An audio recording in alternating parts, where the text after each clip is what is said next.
저희가 잘못 생각한 건 맞지만 그래도 시아버님 돌아가셨을 땐 연락하셔야죠. 아무리 그래도 맞아요, 엄마. 저희는 여행 중에 정말 아버지가 돌아가실 줄 몰랐어요. 용서해 주세요. 내 아버지가 마지막에 성민이는 어디 있냐고 물으셨어. 뭐라고 대답해야 했을까? 일본에서 관광하고 있다고 말해야 했나? 처가에 효도하느라 바쁘다고 말해야 했나? 나는 정말 모르겠더구나. 네 아버지 마지막 순간에 대체 뭐라고 해야 할지. 어머니, 정말 죄송해요. 저희가 너무 못됐어요.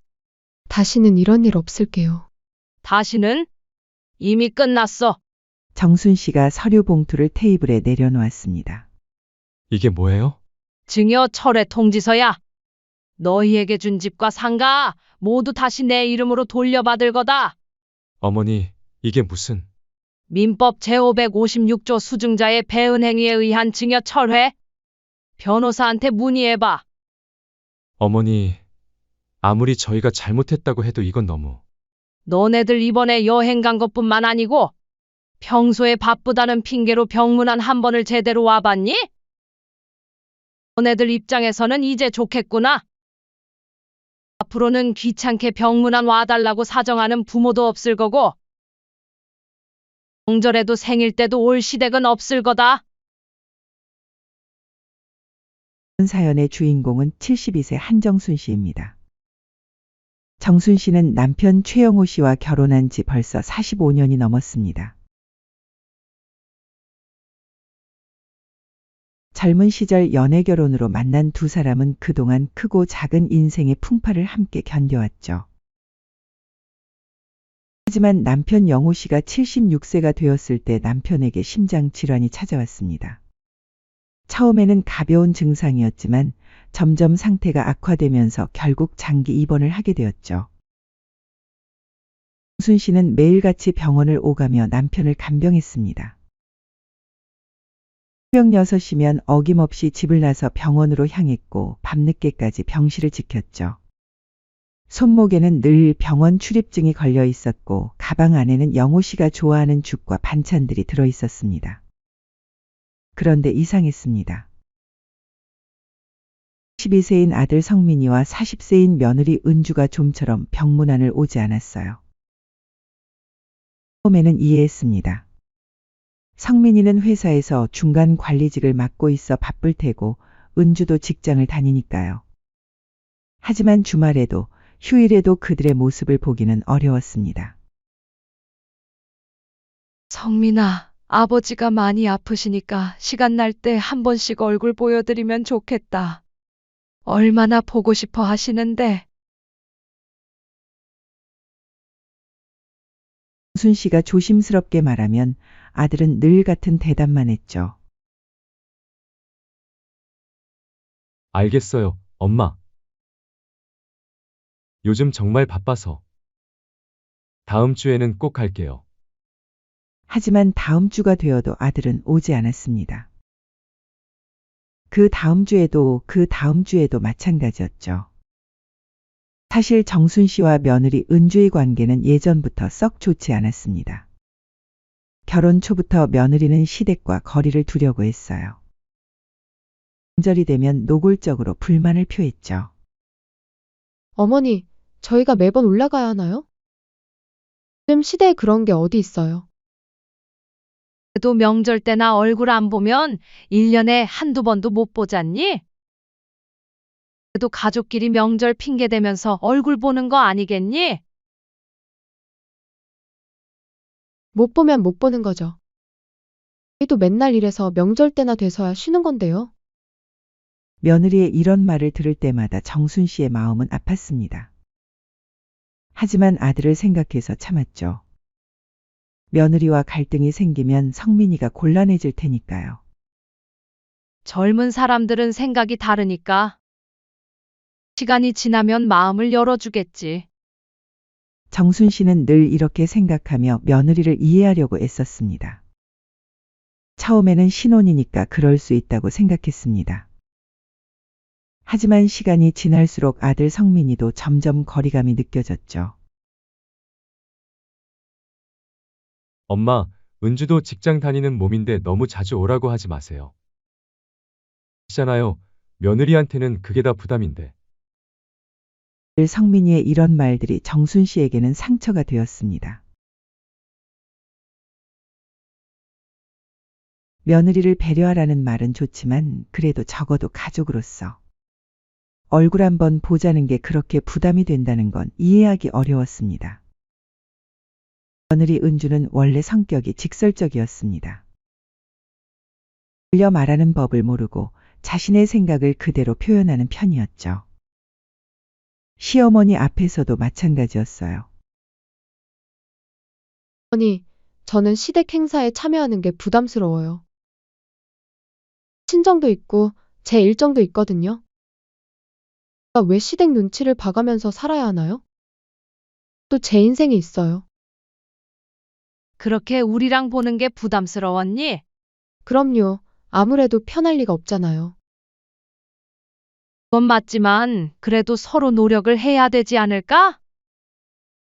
나라고 며느리가 마냥 편한 건 아니란다. 그럼 잘 됐죠 뭐.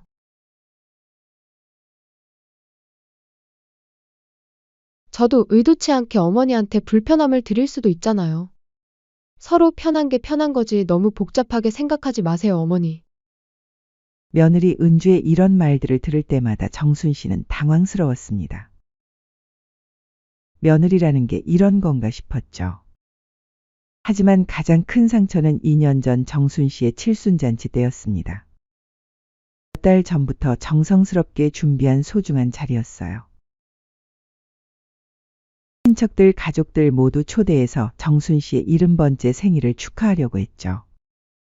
그런데 일주일 전 은주가 갑자기 말했습니다. 어머니, 죄송한데 제가 회사 일로 부산에 가야 해서 참석 못할 것 같아요. 회사 일이면 어쩔 수 없지. 정순 씨는 아쉬웠지만 이해하려고 했습니다. 그리고 며느리가 시댁을 거리두어 왔기 때문에 그렇게 놀랍지도 않았죠.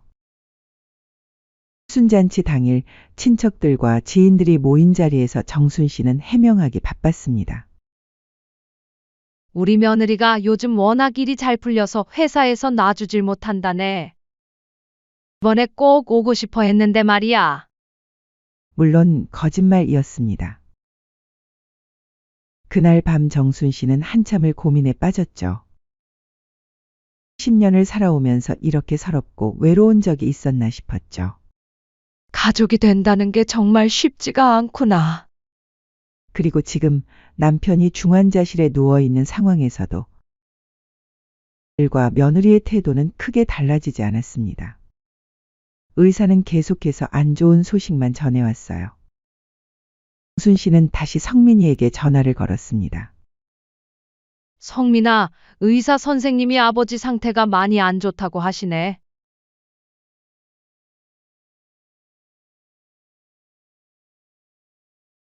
시간 내서 한번 와봐야 할 것 같은데.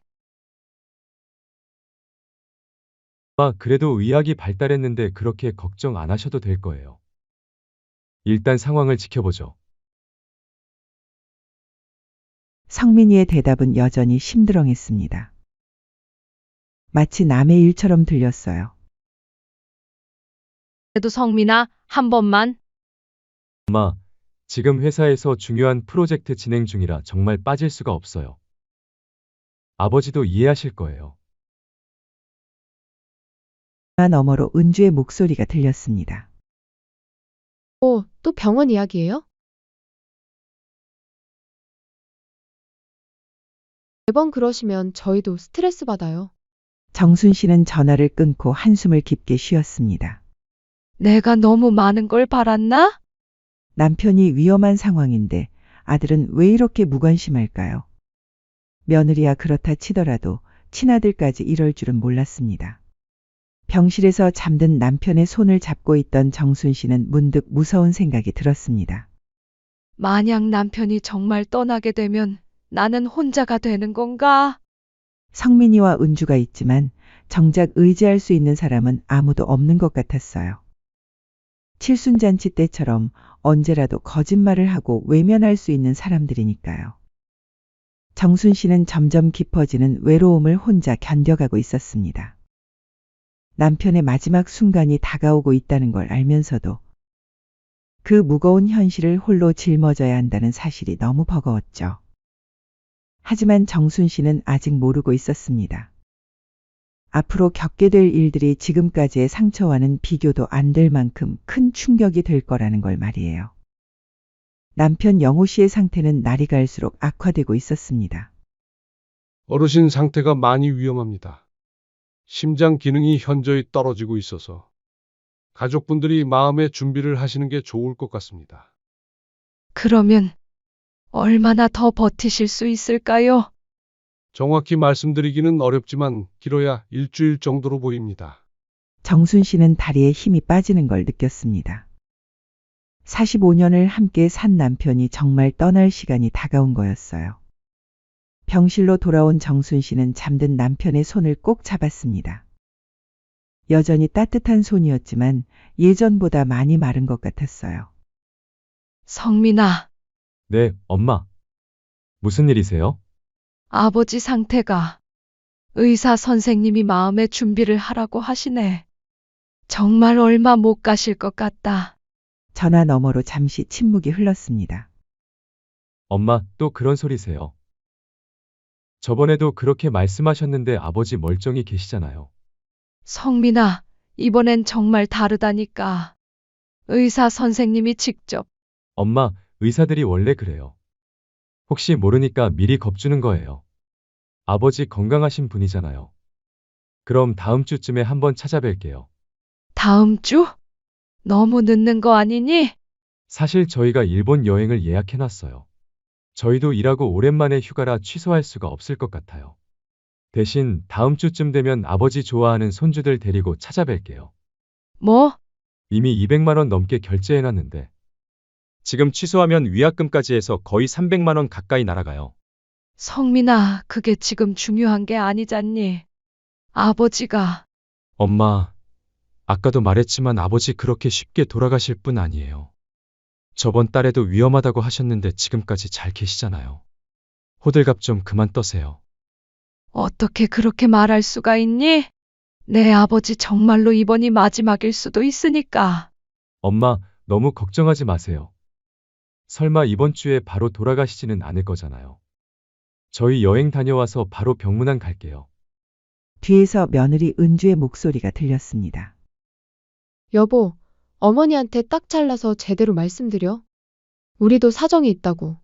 성민이가 한숨을 쉬며 말했어요. 엄마, 사실 이번 여행 장모님이랑 같이 가는 거예요.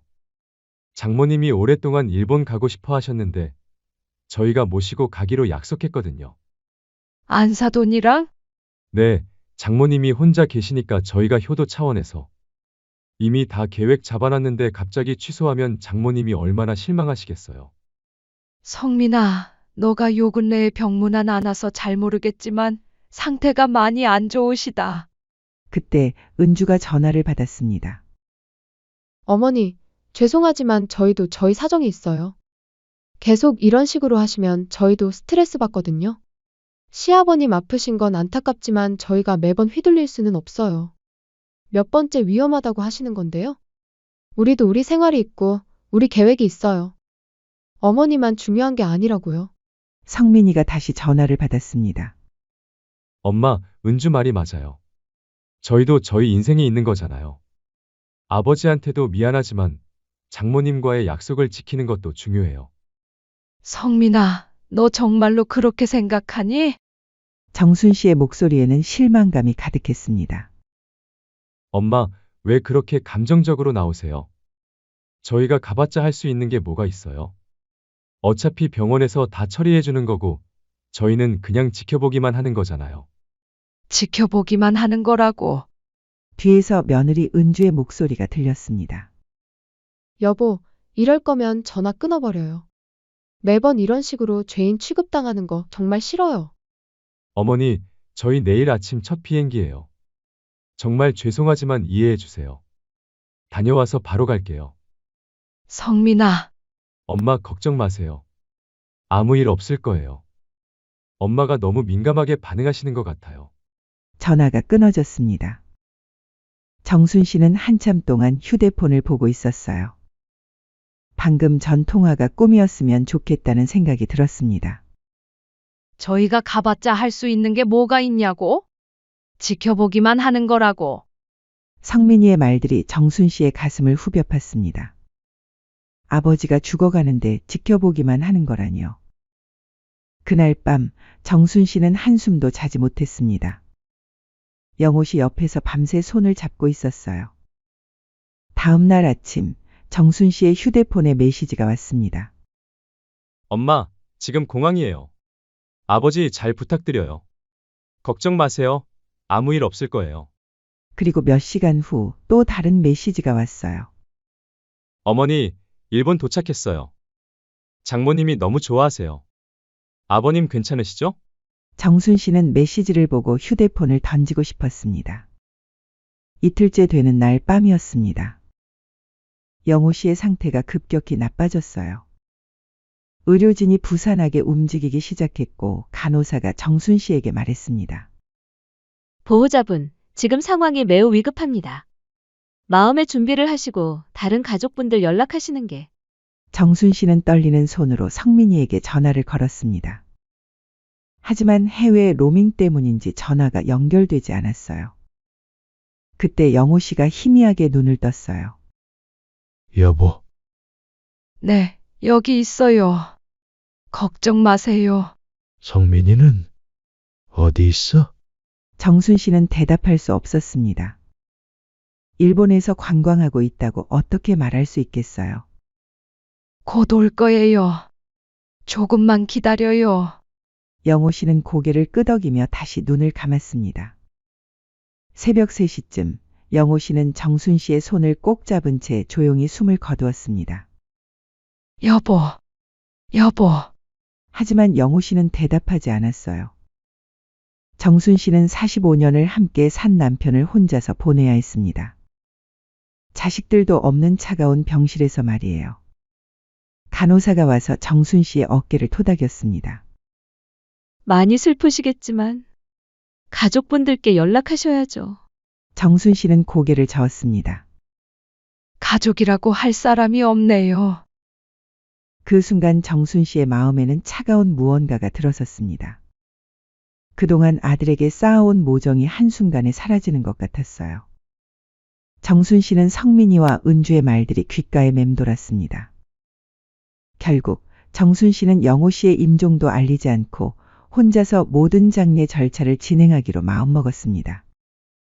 지켜보기만 하는 것이 싫다던 그들에게는 장례식도 필요 없겠죠. 정순 씨는 영호 씨의 장례를 혼자서 준비했습니다.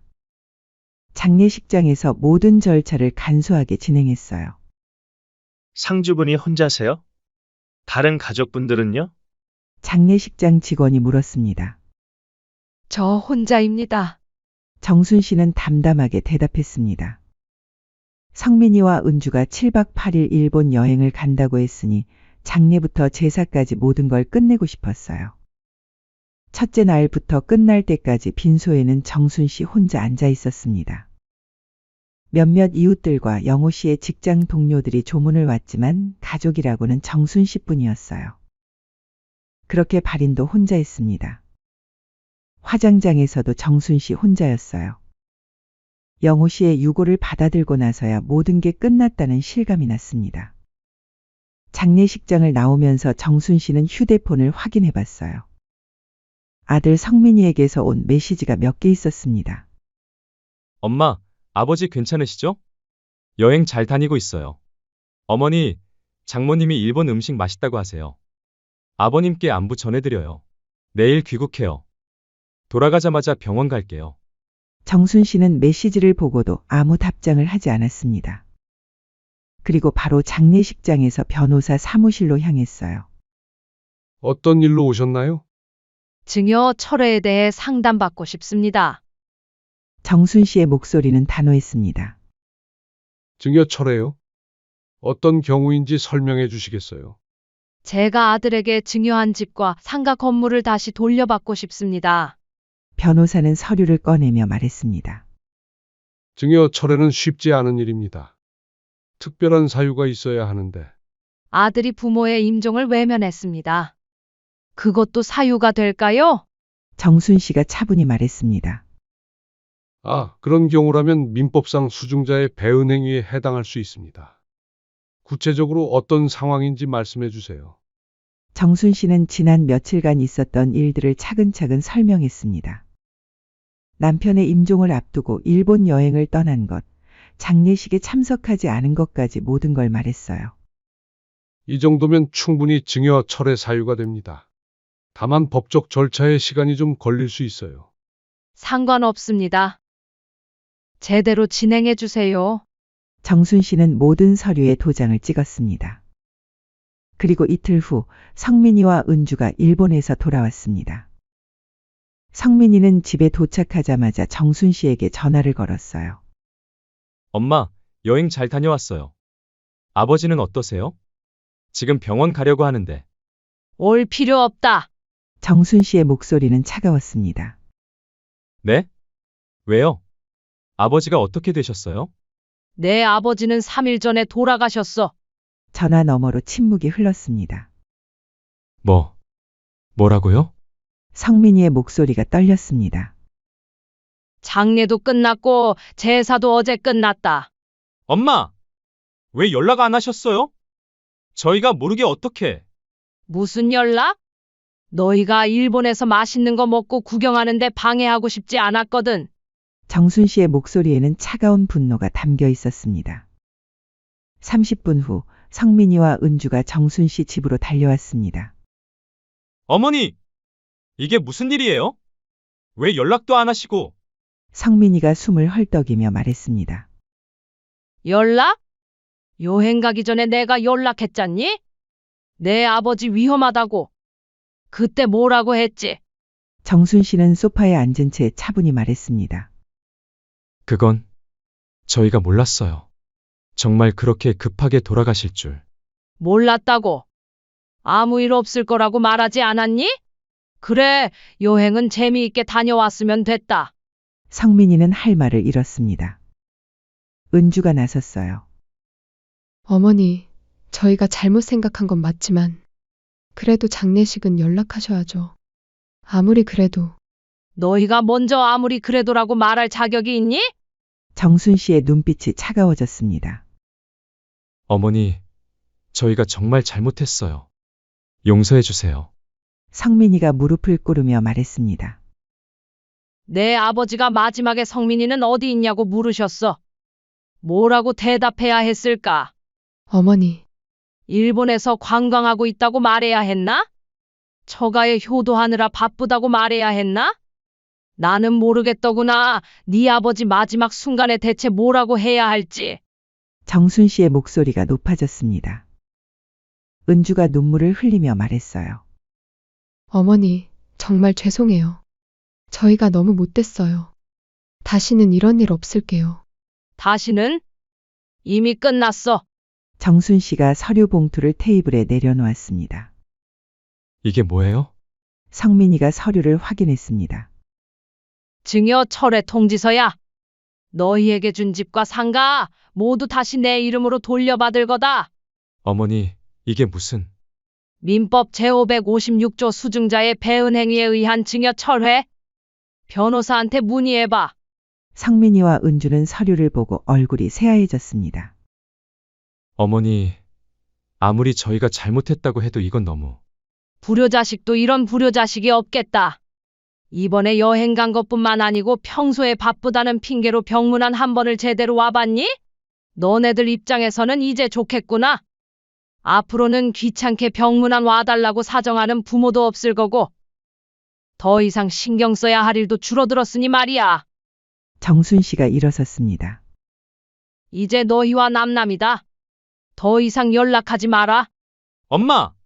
성민이가 소리쳤지만 정순 씨는 돌아보지 않았습니다. 너희가 원하던 대로 됐잖아. 이제 시댁 눈치 안 봐도 되고 병문안 안 해도 되고 명절에 올 필요도 없어. 정순 씨가 현관문을 열었습니다. 나가거라. 어머니, 제발. 나가라고 했어. 성민이와 은주는 어쩔 수 없이 집을 나섰습니다. 문이 닫히고 나서 정순 씨는 깊은 한숨을 쉬었습니다. 여보, 이제 속 시원해요. 그날 밤 정순 씨는 오랜만에 편안히 잠들 수 있었습니다. 45년 동안 짊어져온 무거운 짐을 내려놓은 기분이었어요. 자식들이 집을 나간 후 정순 씨는 본격적으로 새로운 삶을 준비하기 시작했습니다. 먼저 변호사 사무실에서 증여 철회 절차를 마저 진행했어요. 성민이가 살던 집과 상가 건물 모두 법적으로 정순 씨 명의로 돌아왔습니다. 절차가 모두 완료됐습니다. 이제 해당 부동산들은 모두 의뢰인 소유입니다. 고맙습니다. 정순 씨는 담담히 서류를 받았습니다. 그 다음은 부동산 처분이었어요. 성민이가 살던 집부터 급매로 내놨습니다. 급하게 파실 필요가 있으신가요?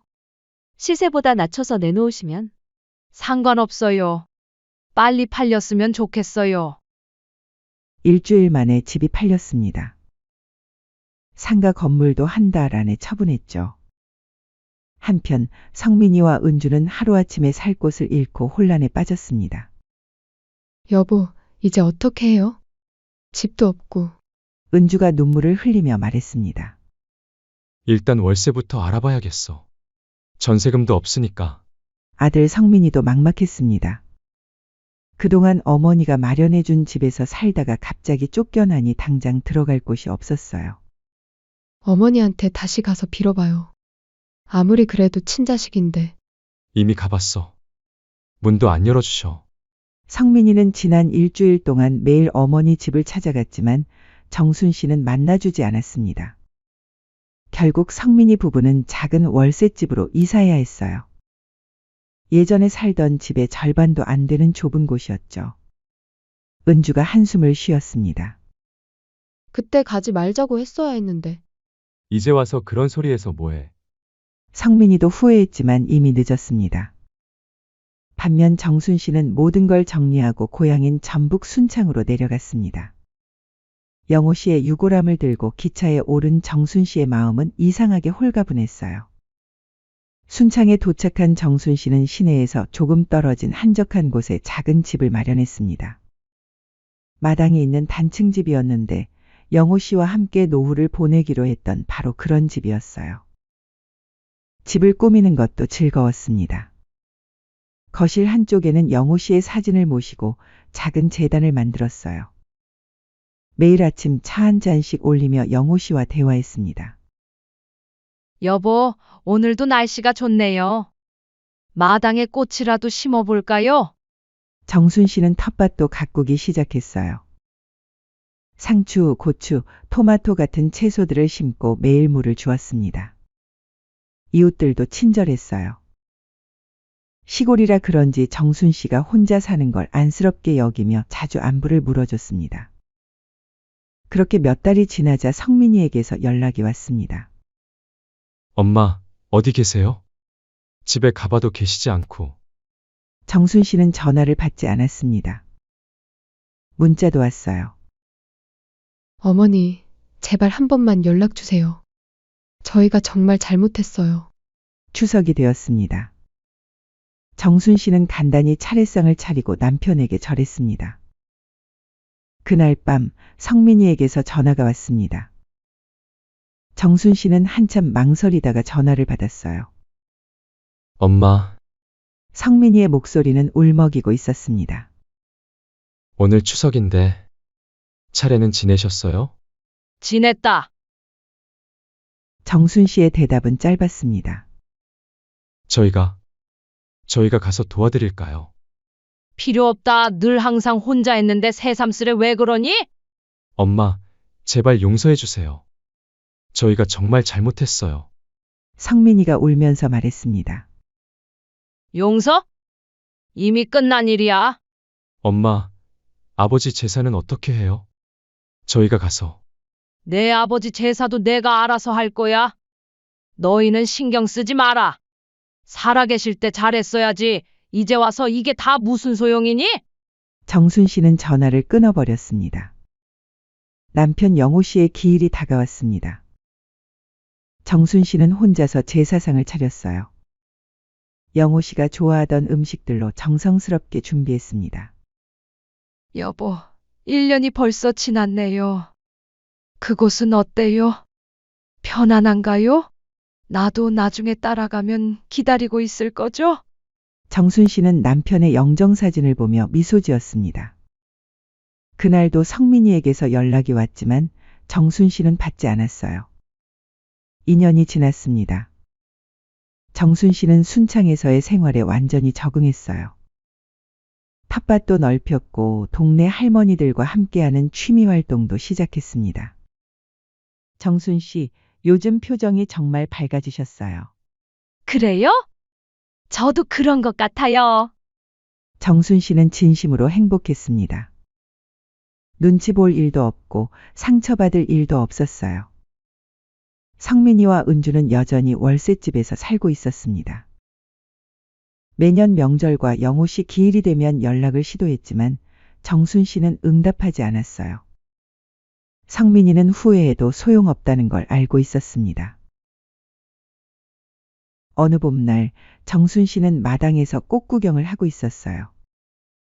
영호 씨와 함께 심기로 했던 장미꽃이 예쁘게 피어 있었습니다. 여보, 우리가 원하던 삶이 이런 거였죠. 조용하고 평화로운. 정순 씨는 영호 씨의 사진이 있는 거실을 바라보며 말했습니다. 나는 이제 정말 자유로워요. 더 이상 상처받지 않고 실망하지 않고. 정순 씨의 얼굴에는 진심 어린 평화가 흘렀습니다. 45년간 참아왔던 모든 것들로부터 벗어나 마침내 자신만의 삶을 찾은 거였어요. 멀리 서울에서 성민이와 은주는 여전히 후회 속에서 살고 있었지만 정순 씨에게는 더 이상 그것마저 상관없는 일이었습니다. 자업자득. 스스로 지은 업으로 스스로 받는다는 뜻입니다. 성민이와 은주가 받은 결과는 그들이 선택한 행동의 당연한 대가였습니다. 아버지의 임종보다 여행을 선택했고 어머니의 마음보다 자신들의 편의를 우선시했죠. 가족이라는 이름으로 무한한 사랑과 희생을 당연시했지만 정작 가족의 의미는 생각하지 않았습니다. 정순 씨의 선택 역시 자업자득이었습니다. 그동안 참고 견뎌온 상처들을 말끔히 정리하고 진정으로 자신을 사랑하는 삶을 선택한 결과였어요. 가족이라고 해서 모든 것을 용서해야 하는 건 아닙니다. 때로는 단호한 이별이 서로에게 더 나은 선택일 수 있죠. 사랑은 일방적인 희생이 아니라 상호 존중에서 나오는 것입니다. 그것을 깨달았을 때 비로소 진정한 자유를 얻을 수 있는 거겠죠. 여러분은 어떻게 생각하시나요? 댓글로 여러분의 경험을 공유해 주세요. 시청해 주셔서 감사합니다.